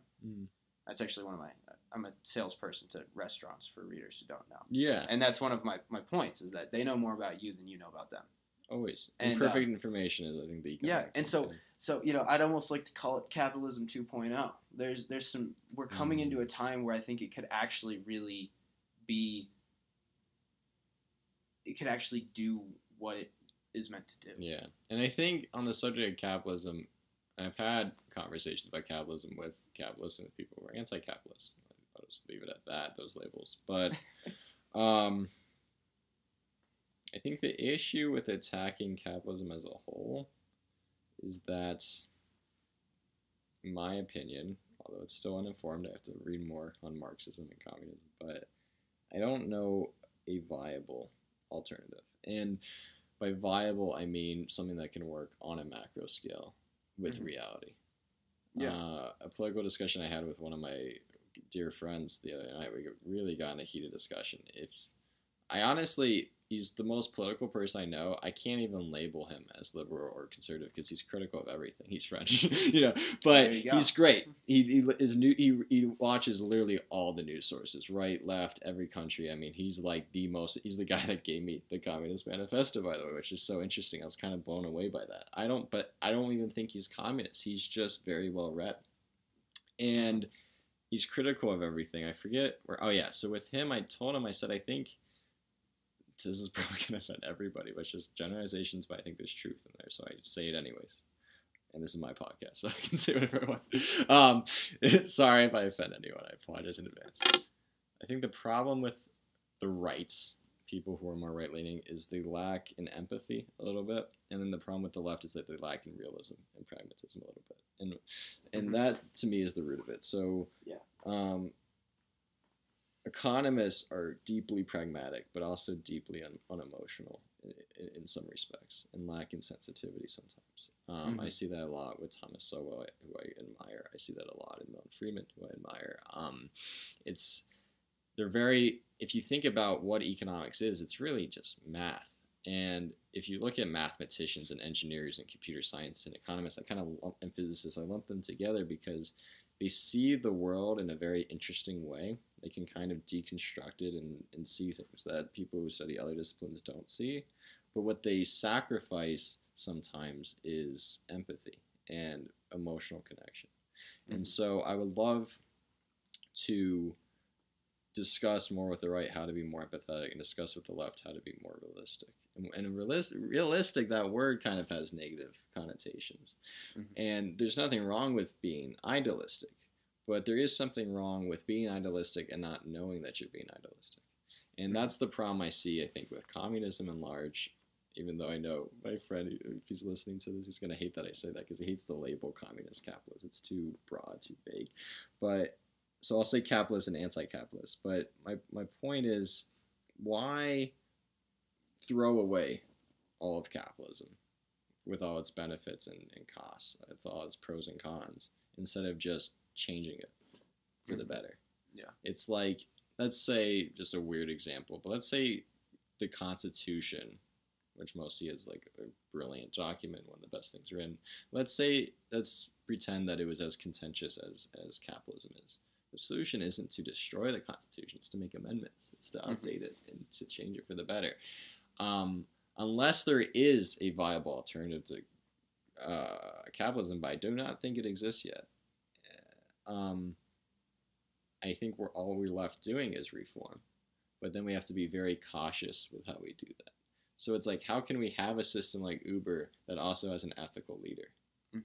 How can we promote free trade and promote the growth of business, but still have leaders who, at the heads of these corporations, who have a deep understanding of philosophy and ethics? I do think that is can be reconciled, although very difficult. And maybe some of my listeners now are rolling their eyes or think that's ridiculous. Maybe that is not realistic. But I think what's lacking in the world the most right now is nuance on both sides. Every religion, every political ideology, identity politics especially, there's a lack of nuance. It's so easy to criticize, and that's what Karl Marx did so brilliantly in Das Kapital. That's all it is. It's a criticism. In my opinion, being critical is very simple. It's very easy. That's the easy thing to do, is to say, here's everything that's wrong with the world. Great. What's your solution? And I actually had a great discussion with a friend the other day who was telling me how they were taking a class at CU in ethnic studies, and they were getting frustrated because they're like, okay, you keep talking about the problems of capitalism. You keep saying that, but we never talk about solutions. So if all you do is criticize, but don't have a viable, pragmatic solution to back that up, you're just talking. It's kind of like, it's like the Teddy Roosevelt Man in the Arena speech. Well, can you expand on that? Well, I used to actually have a whole part of it memorized. Okay. Essentially, I want to study him more. Yeah. It's not the critic who counts. Not the man who points out where the wrongs were done. It's the man in the arena. The one who's actually doing it. That's where the real importance lies. Yeah, absolutely. And, no. So and that's. I love Teddy Roosevelt, by the way. Yeah, action. Such a great president. Yeah. Kind of like what you were saying earlier, where it's important to look at the hands rather than what they're saying. It's action is really what truly matters. And while I say that I think that, if I were to have this conversation mean one thing, it's that I think that we need to find a way to communicate in a better way. We need to make sure that we're looking at a conversation in the structure or an argument with the structure that it actually has, and then actually argue on a certain premise together. I agree. But at the end of the day, action is also very important as well. Oh my God, yeah. Like, absolutely, yeah. There's a lot of talking and not a lot of doing. Or also Aristotle said, I think it was Aristotle, might have been Plato. It's like, don't mistake motion for action. And that's like really important. Just because you're doing things doesn't mean you're actually doing things. Yeah. A lot of people say I'm so busy, but they're not actually being productive. You know, they're not the same, being busy and being productive. So not just, I say action, but deliberate action. Yeah. Taking meaningful steps and being very mindful, but also never forgetting the nuance, because to me that's everything.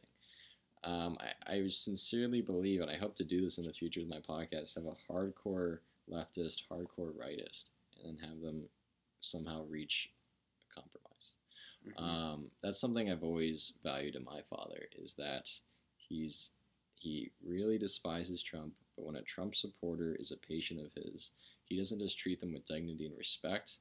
He finds common ground, and he questions them, and he wants to understand why they voted for Trump and their background, and he always learns something new. And I really try to follow his path that he said. I really think that's a beautiful thing, and I hope to do in this podcast. I want to have controversial guests continuously. I want as much as possible, so it's out there.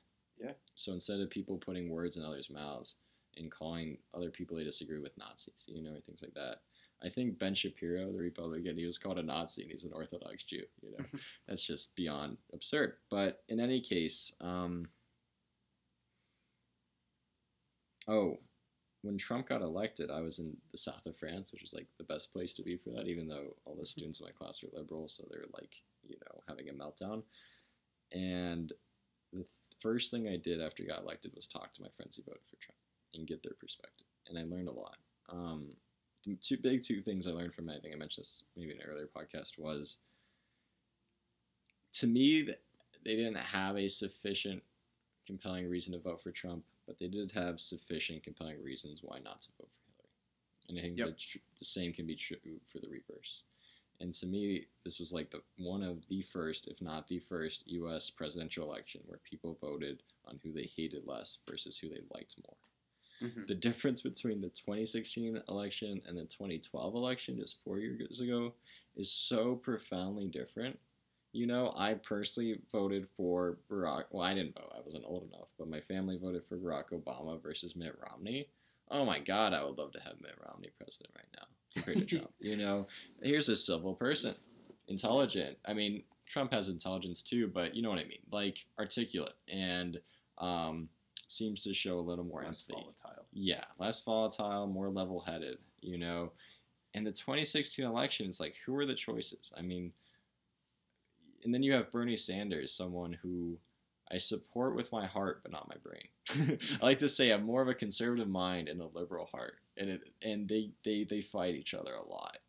Like, I'll say, of course we should have free education, and then my economic brain says, but that's not possible.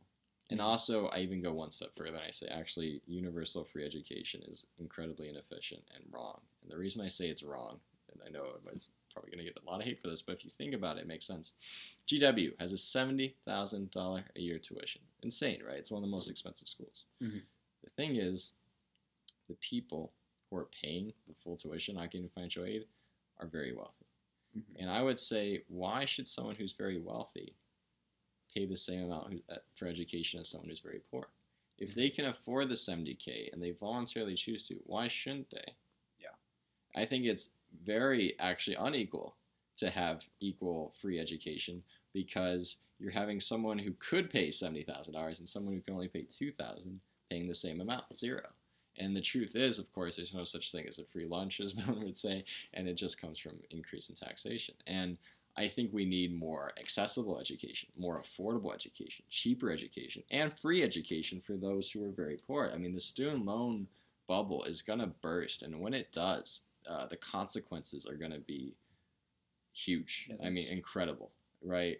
And who's going to pick up the tab, like the 2008 recession, are the very poor, and probably many colleges would go out of business because they are a business.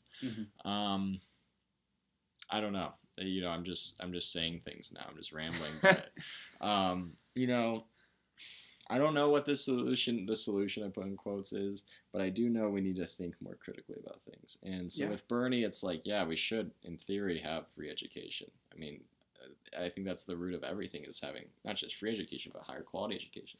Mm-hmm. And Harvard, actually, of all places, is making good strides in that. Michael Sandel, I had dinner with him. I had the privilege of having dinner with him when I was at GW. He spoke to the business school. He has all his classes for free on YouTube. Justice. It's a philosophical class. I highly recommend anyone listening to check it out. It's free. He's like, that's the future, right? High quality education for free. If you go to edX, if you go to Coursera, if you go to Khan Academy, you go to even YouTube, you can learn literally anything for free. And so then it's like, so what are we spending all this money for on college tuition? It's just for a degree to get a job. That's the system. Okay. The anti-capitalists will say, that's the system. We got to revolutionize that and change that. It's like, yeah, or we could just have Harvard have free tuition. What happens when that's a top-down solution? If Harvard has free tuition, all the Ivy Leagues have to have free tuition, and then it just goes down. Yeah. But, maybe that's just a dream of mine. But forcing free tuition, though, universally, right, that's both not realistic, not pragmatic, but also I would say would have many negative externalities. So I think that's the importance of learning economics, is you learn about this kind of stuff. And I'm not saying that's correct. All I'm saying is it's another perspective. And it's a perspective that not many people have, including my parents, because they just didn't learn it in school. I do find it interesting that we've spent most of this conversation has been talking about the concept of conversation itself. Very meta. But the one thing that it's more of like a meta. Yes. Yeah, it became that, yeah. And then the one thing that we dove in on was free education. Which is, that's one thing. There's a lot of stuff. That's one that I'm actually a can of worms, less knowledgeable about, right. And so don't impose my own thoughts on. Sure. And I wish more people would do that, by the way. Yeah. You don't have to have an opinion on everything, but I guess people feel like they do. But yeah, and honestly, I've kind of just decided to put a line in the sand that I feel so passionately about this lack of, I like what you said, common ground. This lack of common ground. Yeah. And people aren't searching for it. There is common ground, but people aren't searching for it. They're not trying. And so I don't have political discussions anymore. I'm a pretty political person. I'm the same way. I don't. Yeah. If anyone brings it up, then I will always just turn the conversation into why we aren't talking about the same thing and how we need to find a way to do that. That is the only thing I'll be talking about for the foreseeable future. Nice. That's very positive. Yeah, that's good. Yeah. I mean, I would even say that's more evolved. I mean, it's more progressive. It's like, that's what I actually hope to show in this podcast, even though it's become a little more freeform. It's like, to get people, my dream is to interview someone from every country in the world in my lifetime, and then also to interview people from the most extreme right to the most extreme left and everywhere in between. And then in the future, because it's a roundtable, ideally have 3 to 4 guests from very different backgrounds, kind of duke it out a little bit. But the purpose isn't debate, it's dialect and it's conversation and understanding. Yeah, the purpose. And it's really hard to do that in this day and age, so that'll be a challenge of mine. And I'll be very careful with who I have as a guest, Yeah, I mean, the purpose of this podcast is very much so my own purpose with, discussions, I think. Yeah. The value propositions line up very nicely. And, just to get, I know we kind of went on a long, long track there, and that was really good. Just to bring it back to you a little bit, I know this podcast is already at an hour and 40, but how is your work going? How is that? Talk to your work a little bit, because I do think it's interesting, right, what you're doing with that. I mean, you talked about it briefly off record, but for the listeners, like, what is Chris Robinson doing with his life right now? Well, I'm in tech sales. Okay, so let's unpack that. Like millions of other people. Yeah. I'm just a cog. The technology I sell essentially is bringing those same abilities that large businesses have, like Starbucks, or great e-commerce websites have, like Amazon. Right. Taking that, the reason why those businesses are so successful is because they have really good understanding of their customers. and they're able to act on that information. Absolutely. And so essentially what we're doing is we're allowing smaller businesses to have those same capabilities. I'd say our bread and butter is like a 4-location restaurant. That's our average customer. Right. And we essentially give them the ability to have good data on their customers. And then we also automate action on that information because they're owners of 4-location restaurants. They don't have time to build out marketing campaigns. Yeah. So automations with them. Yeah, and so it's a really interesting concept. I really believe in it because everyone's talking about e-commerce. Oh man, like this is where it's at. E-commerce is only 10% of all commerce in America right now. Wow, I would think it would be a lot more. Yeah, based on how much people talk about it, for sure. But yet it looks like Armageddon for brick and mortar, and which means that it's going to get a lot worse. Sure. And so, but I believe that these small businesses, these brick and mortar businesses, because we also work with retailers, we work with car washes a lot. They're actually one of our best customers. We kill it for car wash. That's great. That's interesting. They're important. Yes. And their existence in our society is not only important economically, but I think on a societal level and on a cultural level, I think it's important. And so we're kind of on the front lines helping insulate them from the dangers of the e-commerce world. Yeah, that's incredibly important. I mean, that's good work, that you're doing. Yeah. That you're part of, yeah. Yeah. It's important. Yeah, it's definitely interesting. Because I know with Amazon, with Jeff Bezos, I mean, I know he's not going to stop. No. And, I mean, he bought Whole Foods, so now he's going to control food. Yep. Who knows where that's going to go. I'm curious about your thoughts real quick just on the future. I mean, with business, with e-commerce, with automation, maybe even with artificial intelligence. I mean, obviously, no one knows, but just because, right, this is more of your world and your background is in marketing, right, and some economics and things, where do you think this is going to go? Oof. I'm actually not optimistic. Neither am I. Not at all. Not at all. It looks pretty scary. I think. Now, like I said, I think we also have this opportunity to, have what I said, capitalism 2.0, where it can really actually do what it's supposed to do. Right. But asterisks. Asterisks. But I am also worried. I think that I think that this automation thing is going to get scary. 30% of all manufacturing jobs in the entire world will be gone in the next 30 years. Yes. And that is a shit ton of people who will be out of unemployed. Work. And then, so then what do we talk about? Do we talk about,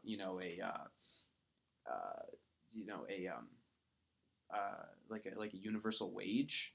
Right. But the problem is that universal basic income. Yeah. The problem is that given that prices are essentially they're made up by us. Yes. There will always be a baseline. And given that we don't have a universal income right now, the baseline is 0. Yeah. But if we put out a universal income, then what is that universal income? Let's say it's $1,000 a month. Then that becomes the baseline. Yeah. $1,000 a month becomes the new 0. Right. So, it's something that I think is worth looking into, and I'm looking into it more. But I kind of feel like it doesn't solve the problem. Right. It's just to Band-Aid solution. To recycle it, a capitalist statement, but actually in a very negative way. Right. It's a rising tide, and I think it could, instead of rising the ships, it drowns the people. That's a great metaphor. And just to unpack that a little bit, I'm thinking about that. Really, all that's going to happen, I think, again, this goes back to a lack in economics education. I think a lot of people don't have a good understanding of inflation. In that if we raise the wages, then everyone's just going to charge more for things. Price will rise, and then $15 an hour is the new $10 an hour. Yeah, exactly. So it's a very short term solution that might help people in the very short term, but it doesn't get to the root, which is, I think, this gross inequality problem we have, right? I think Thomas Piketty in his, magnum opus, Capital, documents how much inequality spread. But on the other hand, it's like, that just doesn't get to the root. And I'm glad you use that metaphor about the ships, because I think that's really true, and the biggest thing I learned in economics, I'm sure you did the same, is that a lot of things are a zero-sum game, which means it might seem like, from a political perspective and even an ethical or moral perspective, raising minimum wage is a good thing, but there's always a cost, and you have to look for it, because it's not settled. Economists disagree actually about raising minimum wage, so it's not universal. That's the problem with economics, is there's a lot of disagreement within the subject, and some economists are actually in favor of raising minimum wage, even though many are not. And it's just important to know that there's not necessarily like a right or wrong answer. It's not science or like math, but to know that there's always a cost, and you should always be looking for that cost, and then make a cost-benefit analysis and choose the more optimal solution. But always understand that for anything if something seems too good to be true, it probably is. Yeah, and that ties back to the innovation. That's why I think innovation is so important. Yeah, that's why I think that the problems that we're facing will need to be solved by an opportunistic individual who creates something for the world rather than litigation. So like an Elon Musk. Yeah, I think there needs to be some. Yeah, I think so. But how do we teach more people to think that way, right? Because going back full circle to your father and being ADD, and I just think it's just a failure of public education that hasn't evolved in the past 200 years. Well, it doesn't work for most people, by the way. And ADD as a condition has risen significantly, and the prescription of Ritalin is. And I don't think that more people have ADD. I just think it's prescribed more as a band-aid solution to a root thing, which is traditional lecture style teaching doesn't work for majority of people. It works for me. I was a great obedient slave in the system and did well in school, but for most people it doesn't work. Yeah. And there's a reason that Elon Musk, with his $14 billion, doesn't have his children going through public education. He created his own education system for his children because he knows there's a better way. And I wish that would be adopted, widespread. I think anyone interested in looking into how education could be better should look up Sir Ken Robinson. No relation, unfortunately. Yeah. But that guy is awesome. He did one of the most famous TED Talks. I'll post a link to it in the description because it's awesome. It's something about school killing creativity, right? Yeah. One of my favorite comics I ever saw was a group of people filing into a building labeled public school, and they are wearing all different colored shirts and stuff, and then they all come out all wearing the exact same clothing. Like just a gray shirt. I mean, the thing about school real quick is your GPA and your SAT score, it doesn't test creativity, it doesn't test critical thinking, it doesn't even test intelligence. What it tests fundamentally is obedience and following orders. So what about all the entrepreneurs in the world? There's a reason most entrepreneurs kind of struggled in school, or at least were frustrated by it. Even Elon Musk, who I argue to be one of the most, if not the most intelligent people on earth right now, while he did well in school, he never liked it. Yeah. And he was going to get a PhD in physics in Stanford. That needs to be acknowledged. I hate when people call him just a businessman. He could have been anything. Yeah. But he chose business because he saw opportunity. And just one last question, because I know it's getting a little long and I know you have somewhere to be. Just to create continuity with my podcast, the last question I like to ask my guests is, what's the most memorable piece of advice you ever received, or something that sticks out either from your family, from your friends, from inspiration of yours, a thinker? It can literally be anyone, but I know a lot of people have influenced you in your thinking. Yeah. I'm just wondering if anything jumps out. I got a shit ton of things. I'll just say one. Yes, because please. I think happiness is a journey that we're all on. We're all trying to find happiness. Right. And we'll full circle this right back to my dad again. Please, yeah. He told me, because he's done a lot. He's done a lot of really, really cool things. We've had a lot of great experiences as a family. Of course, yeah. And I asked him, and yet he's always so positive. And I asked him, what do you want to do? and because the world's kind of open to him now that he's semi-retired. Right. And he said, you know, there's 1,000 things I want to do. If I can do 2 of them, I'll be happy. Okay. And wow. I think it's a great way of looking at it. And it also nips that whole paradox of choice in the bud. You know, it's focusing on what you were actually able to do rather than the 998 other things that you couldn't do. Yeah, I'm just thinking. I'm very similar to your dad. I think in a eerie, scary way. So I definitely need to talk to him again soon. Maybe have him on the podcast if he's willing. But oh man, I'm totally fascinated by his life, and I feel so similar. If someone asks me, it's like, what do you want to be when you grow up, or what do you want to do? Even though now I have more focus with neuroeconomics, I want to do everything. And I've always been very much in my head and kind of like a nerd and introverted. Now I'm more extroverted, but I was very introverted, you know, in school. And I feel like I missed a lot of opportunities to experience things, either through parties, through relationships, even just like basically, like I've never been to Disney World, never went to Disneyland or Waterworld or anything. And I mean, I've been blessed to be able to travel with France, with my family there, but I've always personally, not the system or the world complaining, it's my fault that I haven't experienced more in life. And so I want to build a life where I can travel a lot, and I think I can do that through research and just experience more. And I've always, to conclude, just want to say, like, I love your family, and like, you know, they've always been one of the closest I've known, because again, pretty much been there throughout my life. And it was interesting, we both graduated college at the same time, a semester later, December 2017. And you know, we're both kind of in the real world now, doing some completely different things, but at the same stage. And we both have older parents, and really we both come from like a rich family, you know. And I definitely want our families to get together more. My mom's been a little more withdrawn since her mother's death, but I definitely want to, you know, and it's okay. She's doing fine, but I definitely want to bring our families closer together, because I've always been very fascinated by your family, because they're very different from my own, but at the same time, I think there's a reason your parents and my parents get along really well, you know. And I think there are similarities. I think you're right.